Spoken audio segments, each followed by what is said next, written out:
हम प्रभु के वचन में से सीखेंगे।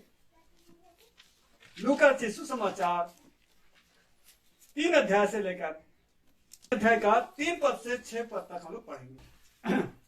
और वह यरदन के आसपास के सारे देश में आकर पापों की क्षमा के लिए गांव के बपतिस्मा का प्रचार करने लगा, जैसा यशायाह भविष्यवक्ता के कहे हुए वचनों के पुस्तक में लिखा है। 40 अध्याय उसके 3 पद में, जंगल में एक पुकारने वाले का शब्द हो रहा है, जंगल में एक पुकारने वाले का शब्द हो रहा है कि प्रभु का मार्ग तैयार करो, प्रभु का मार्ग तैयार करो, उसकी सड़कें सीधी बनाओ, उसकी सड़कें सीधी बनाओ, हर एक घाटी भर दी जाए, हर एक घाटी भर दी जाए, हर एक तराई भर दी जाए, हाँ, और हर एक पहाड़ और टीला हाँ, नीचा किया जाए, हर एक पहाड़ और टीला नीचा किया जाए, और जो टेढ़ा है हाँ, सीधा वो सीधा किया जाए, और जो ऊंचा नीचा है हाँ, वह चौरस मार्ग बनाएगा। तो क्या होगा? और हर प्राणी परमेश्वर के उद्धार को देखेगा। हालेलुया। हालेलुया। इस रीति से हर प्राणी परमेश्वर के उद्धार को देखेगा। यहाँ हम लोग, हे मेरे प्रियो, 4 प्रकार के उन जमीन के स्थिति को ठीक करके परमेश्वर के लिए एक राजमार्ग तैयार करने की परमेश्वर का वचन कहता है। अराबा में परमेश्वर के लिए राजमार्ग तैयार करो लिखा है। Hello, hallelujah, hallelujah. अराबा में परमेश्वर के लिए राजमार्ग तैयार करो। और जब राजमार्ग तैयार होता है तो उसमें पहाड़ों को घास दिया जाता है और तराई को भर दिया जाता है, और जो टेढ़ा है उसको सीधा किया जाता है। जब पहले रास्ता ऐसे ऐसे ऐसे ऐसे, ये 4 प्रकार के जमीन में से पहली जमीन है घाटी, तराई, जिसके विषय में वचन में लिखा है कि वो क्या किया जाए? भर दिया जाए। ये मेरे प्रियो, मैं बता देना चाहता हूं कि ये जो घाटी है, ये जो तराई है, ये उन लोगों को दर्शा रहा है जो जनसाधारण लोग हैं, जो बड़ी भीड़ है। 7 पद का पहला हिस्सा में बात लिखा हुआ है, बात को पढ़िए।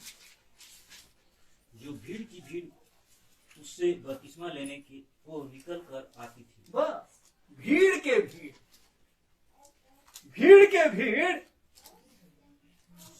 हाँ, यूहन्ना से बपतिस्मा लेने को नगर में से निकल कर आती थी, नगर में से निकल कर आती थी। वो बड़ी भीड़ है, वो तराई और ढलान का वो जमीन जिसको भरने की बात कही जा रही है। ये मेरे प्रियो, वो लोग जो दबाए गए लोग हैं, जो झुकाए गए लोग हैं, जो सताए गए लोग हैं, जो तमाम प्रकार की परिस्थितियां उनको दबा दिया है, मानो वो ढलान हो, मानो वो तराई हो, मानो वो घाटी हो, इसकी बड़ी भीड़ है। लोगों में से बहुत बड़ा जन समुदाय है, बहुत बड़ा भीड़ है जो दबाया गया है, दबे हुए हैं, शोकित। एक बार इसके लिए आप मत्ती यीशु समाचार में 3 अध्याय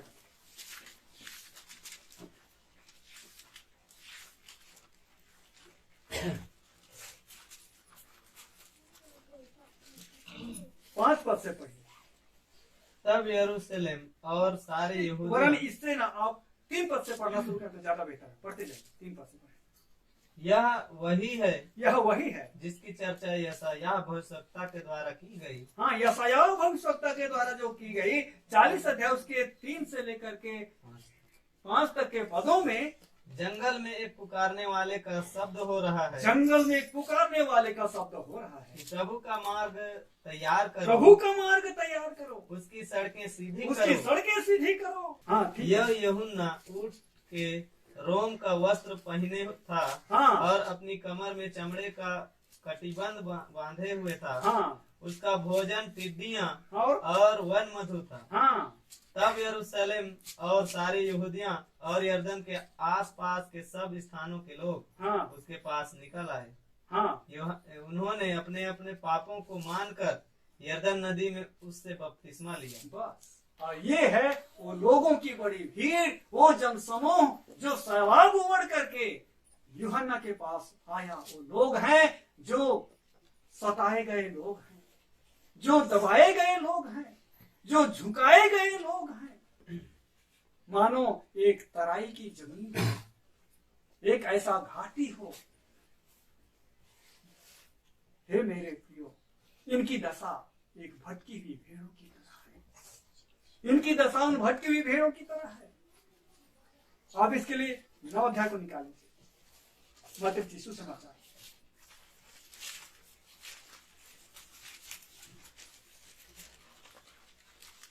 छत्तीस पद से आप पढ़ना शुरू करें।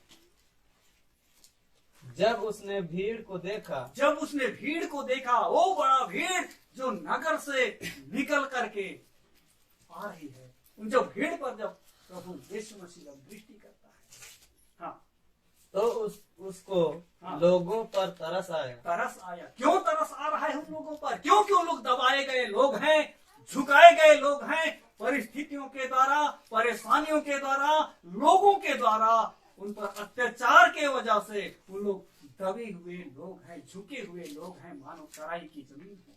हाँ, क्योंकि हाँ, वे उन भेड़ों के समान जिनका कोई रखवाला ना हो। उन भेड़ों के समान जिनका कोई रखवाला ना हो, व्याकुल और भटके हुए से भटके थे। हुए से थे। मेरे प्रियो, एक बड़ा जनसमूह आज संसार में, एक बड़ी भीड़ है जो दबाया गया हुआ भीड़ है, जो नीचा किया हुआ भीड़ है, जो अत्याचार के कारण दबे हैं, जो दुख और परेशानी के कारण दबे हैं। बीमारियों ने दबा दिया है, लाचारी ने दबा दिया है, लोगों ने दबा दिया है, मानो एक ढलान की जमीन हो। मेरे प्रियो, ऐसे दबे हुए, कुचले हुए और लोग, जो बड़ी भीड़ है, जिस पर प्रभु यीशु मसीह जब दृष्टि करता है तो तरस खाता है। क्योंकि उन लोग कैसे हैं? मानो एक बड़ी झुंड भटकी हुई भेड़ों की तरह, जिनका कोई चरवाहा नहीं हो। और एक भटके हुए के लिए जरूरत क्या पड़ती है? हाँ, एक अच्छा अगुआ की आवश्यकता है, ताकि वो सही रास्ते में आ जाए। और इस बात के लिए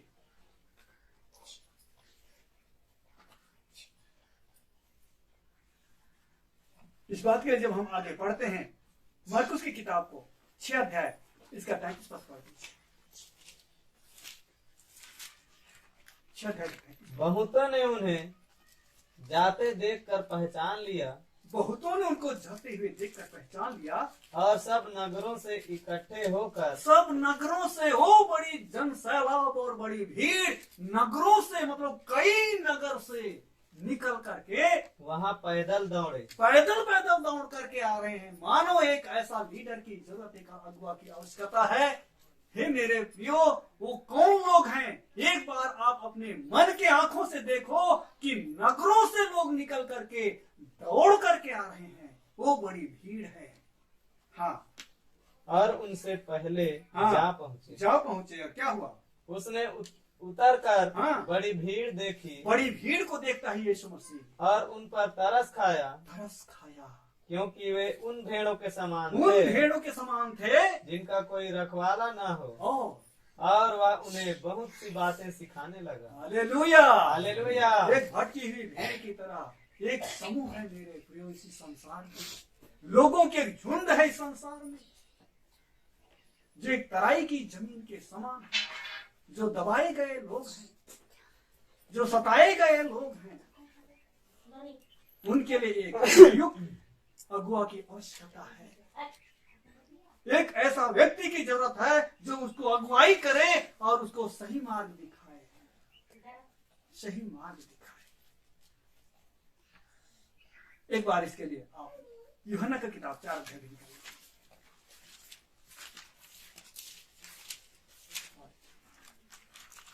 इसका 35 पद करिए। क्या तुम नहीं कहते, क्या तुम नहीं कहते, कटनी होने में अब भी 4 महीने कटनी पड़े हैं? होने में अभी भी 4 महीना बाकी है। देखो देखो मैं तुमसे कहता हूँ, मैं तुमसे कहता हूँ, अपनी आंखें उठाकर खेतों पर दृष्टि अपनी डालो। आंखें उठाकर इस संसार रूपी खेत पर तुम अपने नजर को घुमाओ। को अपने चेलों से बोले यीशु मसीह, फिर कि वे हाँ। कटनी के लिए पक चुके हैं, फसल पका हुआ है, काटने वाला मजदूरी पाता ओ और अनंत जीवन के लिए फल बटोरता है। इसलिए क्या करो तुम, खेत के स्वामी से कहो कि मजदूर भेज दे। कहा लिखा है मत्ती यीशु समाचार में, एक बार पुनः लौट के आए 9 अध्याय में, हाँ 37 पद से आगे पढ़ो।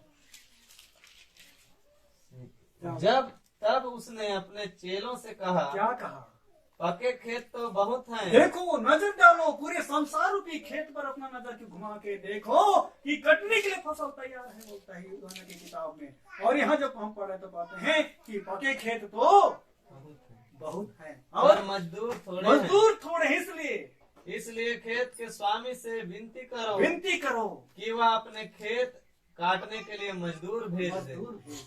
ये मेरे प्रियो, खेत पक चुका है, लोग सताए हुए और दबाए हुए और नीचा किए हुए और दुख और मुसीबत और परेशानी से झुके हुए लोगों की कमी नहीं। और संसार में एक बड़ी भीड़ है जिनके लिए एक योग्य अगुवा की आवश्यकता है, ताकि वो भटकी हुई दशा में से सही मार्ग पर उनको क्या किया जाए, लाया जाए।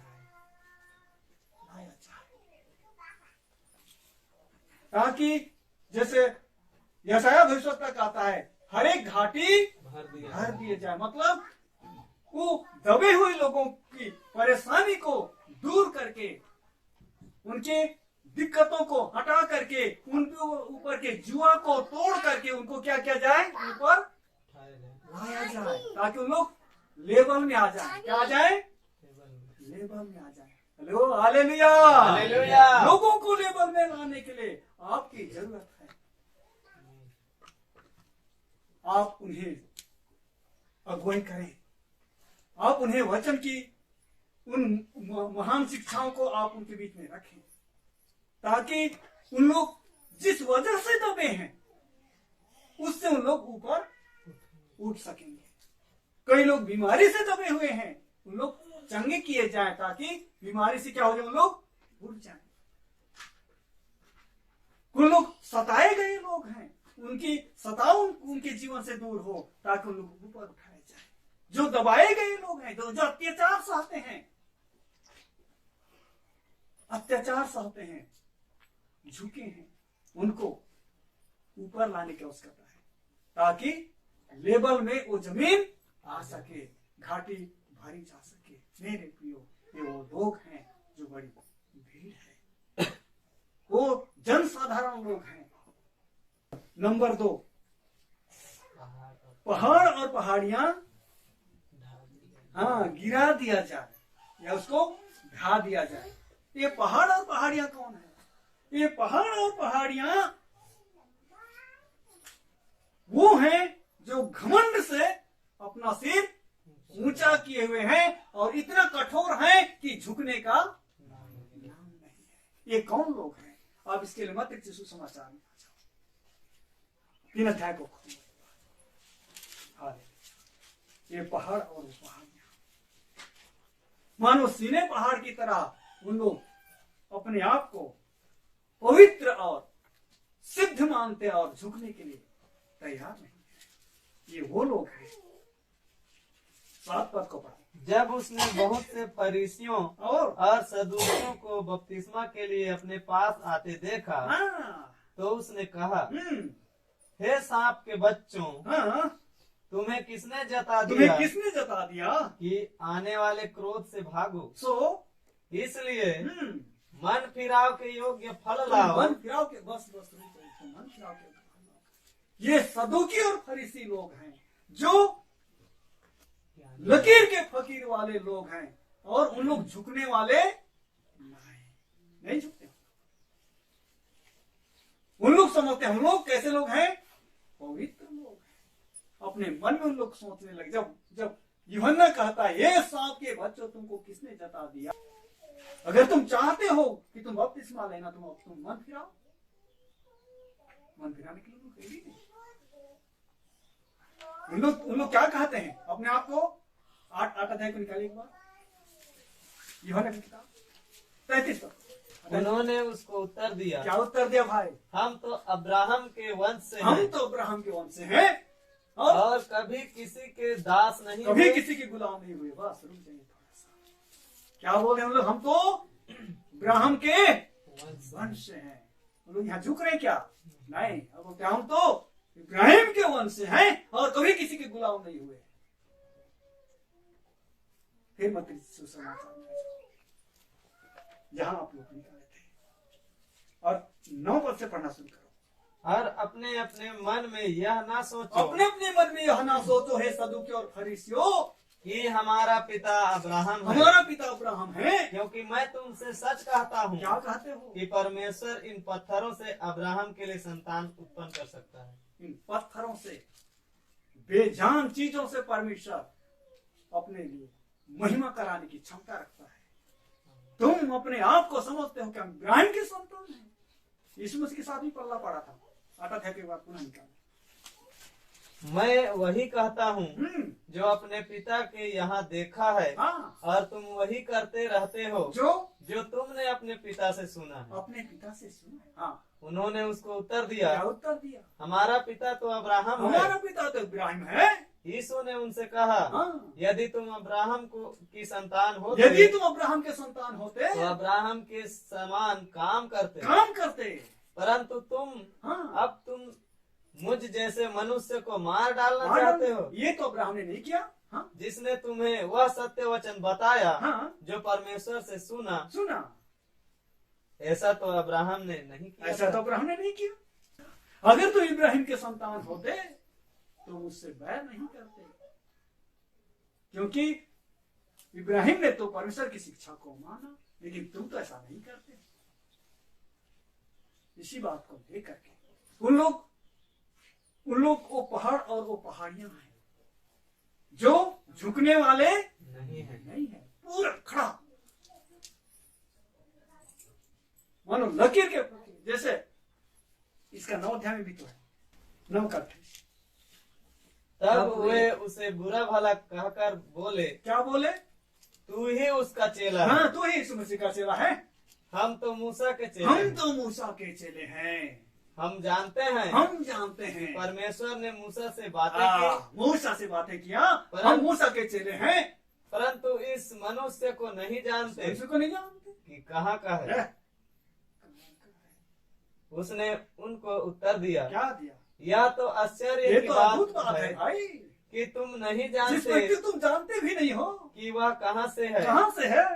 तो भी उसने मेरी आंखें खोल दी। क्या बात है। हम जानते हैं हाँ। कि परमेश्वर पापियों की नहीं सुनता, हाँ। परंतु यदि हाँ। कोई परमेश्वर का भक्त हो तो और उसकी इच्छा पर चलता है तो वह उसकी सुनता है। आगे क्या बोला? जगत के आरंभ से यह कभी नहीं सुनने में नहीं आया कि किसी ने जन्म के अंधे की आंख खोली हो। तब यदि यह व्यक्ति परमेश्वर की ओर से न होता तो कुछ भी नहीं कर सकता। हाँ। उन्होंने उसको उत्तर दिया, अब देखो फरीसियों का शब्द। हाँ। तू तो बिल्कुल पापों में जन्मा है। खत्म बोला। तेरी तो नष्ट होने वाली बात है। तू पापों में जन्मा है, पापों में मारेगा बोल। और तू हमें क्या सिखाता तू है? हमको सिखाएगा। हाँ। और उन्होंने उसे बाहर निकाल दिया। देखो, ये है सदूकी और फरीसी, जो पहाड़ और पहाड़ियां हैं, जो अपने बातों के प्रति अपने आप को क्या समझ रहे हैं? पवित्र। उस व्यक्ति को क्या बोले? तू तो पापों में जन्मा है और पापों में ही मरेगा। तू हमको क्या सिखाएगा? हम तो मूसा के चेले हैं, परमेश्वर ने मूसा से बात नहीं किया। तू हमको क्या कहता है? हम तो इब्राहिम के संतान हैं, मूसा के चेले हैं। झुकने वाले लोग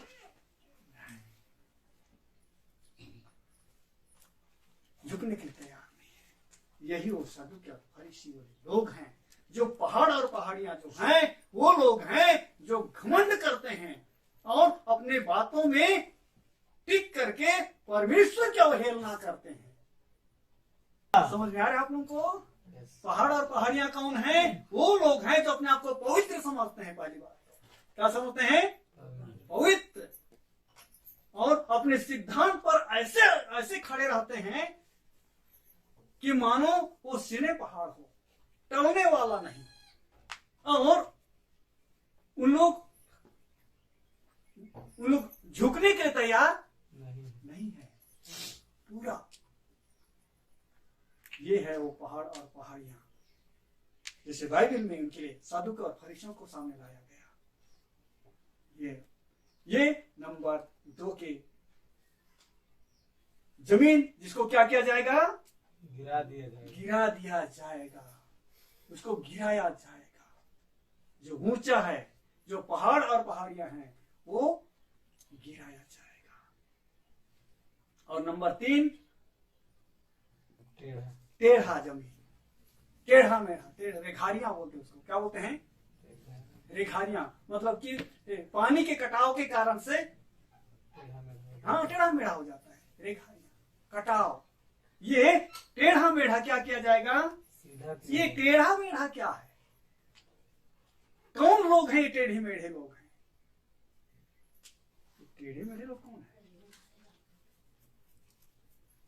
आप इसके लिए लूका शिशु समाचार में आ जाइए। 3 अध्याय जहां हम लोग खोले थे, 12 पद को पढ़िए। और महसूल लेने वाले भी, हाँ, और महसूल लेने वाले भी बपतिस्मा लेने आए। बपतिस्मा लेने के लिए आए। और उससे पूछा, हाँ, कि हे गुरु, हम क्या करें? उसने उनसे कहा, क्या कहा? जो तुम्हारे लिए ठहराया गया है, हाँ, उससे अधिक न लेना। ये लोग टेढ़ा लोग हैं,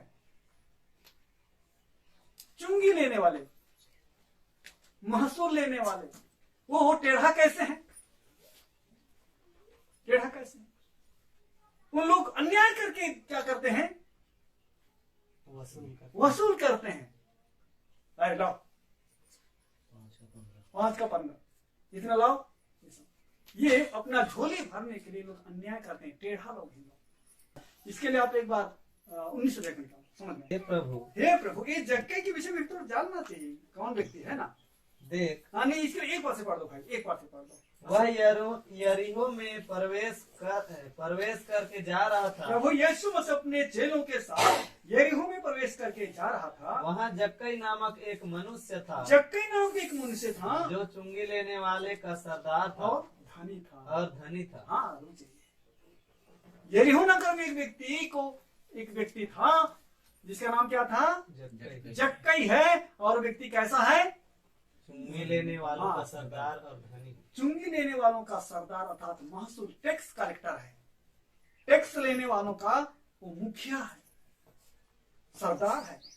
और उसके नीचे में कितने टैक्स लेने वाले होंगे? इतना तुम आज वसूल करके नहीं लाए तो नहीं बनने वाला। इतना वसूल करके लाना पड़ेगा।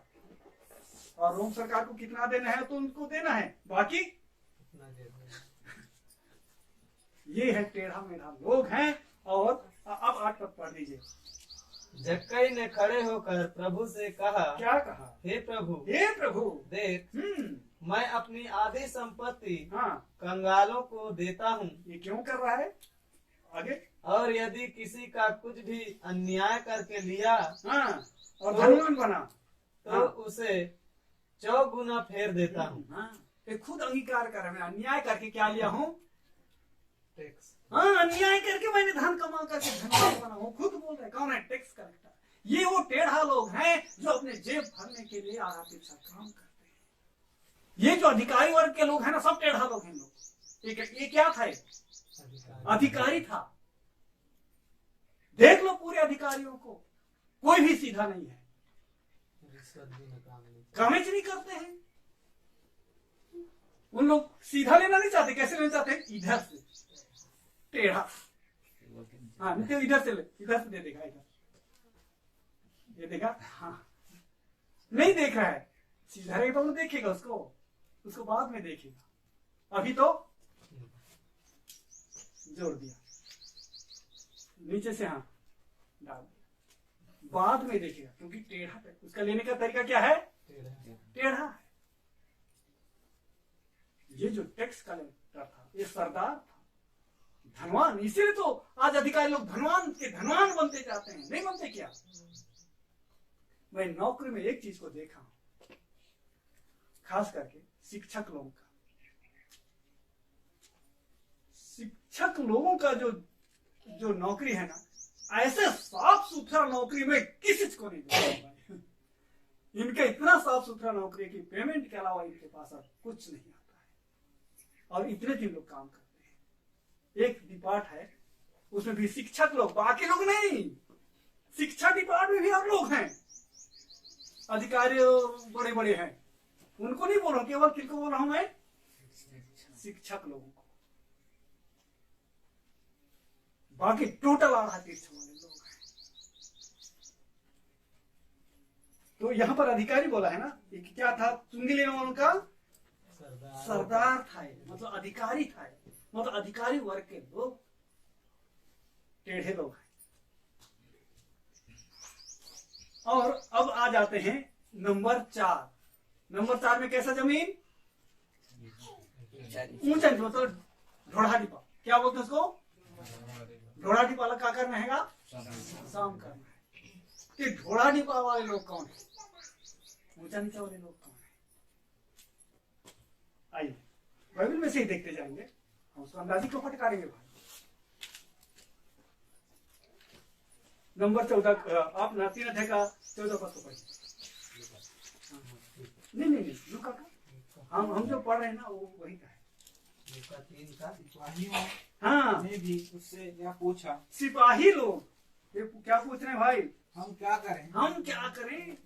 उसने उससे कहा, क्या कहा, किसी पर उपद्रव न करना, हाँ, इनका भूत तरह से उपद्रव करना, हाँ, और ना झूठा दोष लगाना, ना झूठा दोष लगाना, और अपने वेतन पर संतोष करना। हाँ, ये जो ये जो पुलिस लोग रहते हैं ना, इनके जैसा ढोढ़ा डिपा कोई भी नहीं है। आपके साथ दोस्ती है फिर भी आपको मोड़ देंगे। उन लोग वहीं पर दब छप वाले लोग हैं, जरूरत पड़ा दब गए, जरूरत पड़ा उठ गए, बस ये दब छप वाले लोग हैं पुलिस। आपके घर घरान का व्यक्ति भी आपके साथ भी अगर किसी पुलिस वाले का दोस्ती यारी होगा, फिर भी आपको ना जरूरत पड़े तो आप फंसा देगा, नहीं छोड़ेगा। आप नहीं तो पैसा ऐंठ के ले लेगा, अरे इतना दे दो तब, अरे हम तो बनाएंगे, बोलेगा इतना दे दो। ये ढोढ़ा डिपा वाले लोग पुलिस लोग हैं जो क्या काम करते हैं, उपद्रव करते हैं ताकि उनके लिए लाभ हो जाए। उपद्रव करते हैं, तांडव मचाते हैं, है क्या है कैसे है बोलेंगे, और लोगों को, साधारण लोगों को दबाते हैं, और साधारण लोगों को लोग परेशान करते हैं। और तू ना जेब गरम करने तो बाबू तू तो गिर गया, ऐसा केस ठोकूंगा कि जीवन में जेल से तू बाहर नहीं निकलेगा, ऐसा केस बनाऊंगा। अगर तू बचना चाहता है तो ये जो ना झूठा दोष लगाते हैं, और सही में अगर पैसा नहीं है उसको ना झूठा दोष में फंसा देंगे लोग। अगर उसको पैसा वैसा नहीं मिला तो पुलिस लोग ना उन लोग ऐसे ऐसे धारा बना बुनी करके ना उसको डाल देंगे। आज भी अगर वास्तव में हमारे देश के जेल में पता नहीं कितने निर्दोष लोग जेल का हवा खा रहे हैं, कितने लोग खा रहे हैं, कैसे खा रहे हैं उन लोग, क्योंकि उनको केस कौन बनाया, अरे थानेदार ही तो उसको केस बनाया, मुंशी ने रिपोर्ट लिखा, थानेदार उसको केस बना दिया। अगर वही व्यक्ति मर्डर करके भी चले जाओ, अगर पैसा दे दो ना बाहर निकल जाओगे। लेकिन निर्दोष भी अगर 10 के खिलाफ में दोषी लगा दे तो आपका अगर पैसा नहीं है तो आपको केस बना करके अंदर में ठूस देंगे। ये है ढोढ़ा डिपा करने वालों का काम है, कहीं दब जाते हैं कभी उठ जाते, बस उठना दबना उठना दबना, ये है ऊंचा नीचा का जमीन जो पुलिस डिपार्टमेंट के लोग हैं। यह ना समझाता देख तू उपद्रव मत करना, और झूठी क्या करना, झूठा दोष मत, झूठा दोष का FIR लगा दे, झूठा दोषा धारा लगा करके। किसी बड़े आदमी के पल्ले आप लोग पढ़ना मत करो। बड़ा आदमी अगर गलती भी किया है तो बच जाएगा। एक चीज आप लोग देखते हो, किसी चर्च में हमला होता है, किसी गिरजाघर में विश्वासियों को सताव दबाव करने के लिए जो विरोधी टीम आता है, पास्टर को मारेगा, विश्वासियों को मारेगा और वहां के दान पेटी को तोड़ेगा, पैसा को लेके चले जाएंगे और उन्हीं लोग पास्टर को अंदर करवा देंगे। कौन अंदर हो रहा है? पास्टर को अंदर। और उपद्रव कौन कर रहा है? विरोधी लोग उपवास कर, मतलब विरोधी दल के लोग तोड़ फोड़ कर रहे हैं, मारपीट कर रहे हैं, और अंदर कौन हो रहा है? ये कहां का न्याय है? यही तो पुलिस का काम है, ऐसी करता है, ये पुलिस का काम है। निर्दोष को दोषी और दोषी को, उन लोग छुट्टा साड़ के समान घूम रहे हैं, अरना तरना के विरोधी लोग तलवार और भाला और लाठी लेकर के, और जो मार खा रहा है वो कहां जा रहा है? उसको पुलिस जेल में ठूस रहा है। इतना है बेईमान हमारा पुलिस, इतना बेईमान है। अगर सही सही न्याय किया जाए तो आज कलिसिया के सामने पुलिस को खड़ा होना चाहिए, जो शांतिपूर्वक ढंग से प्रार्थना दुआ करते रहते हैं, वचन की सेवा देते रहते हैं, लोगों को मतलब गलत मार्ग से सही मार्ग में लाते हैं, इनके साथ खड़ा होना चाहिए। तो खड़ा किसके साथ होता है? बेईमानों के साथ में, जो आकर के तोड़ फोड़ करते, मारपीट करते।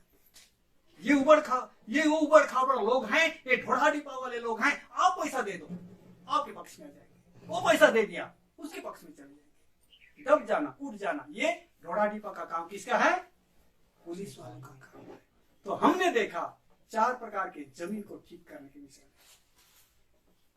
में। एक वो जमीन है जो ढलाई है, ढलान है, जिसमें ज्यादा लोग आते हैं, भीड़ के भीड़ लिखा है, नगरों से निकल करके पैदल दौड़ करके उनके पास आए और उन्होंने पश्चाताप किया और मन फिराकर उन्हें बपतिस्मा भी लिया।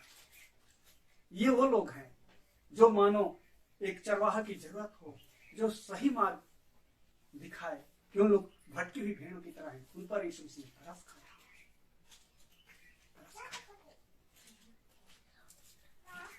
वो सामान्य लोग हैं।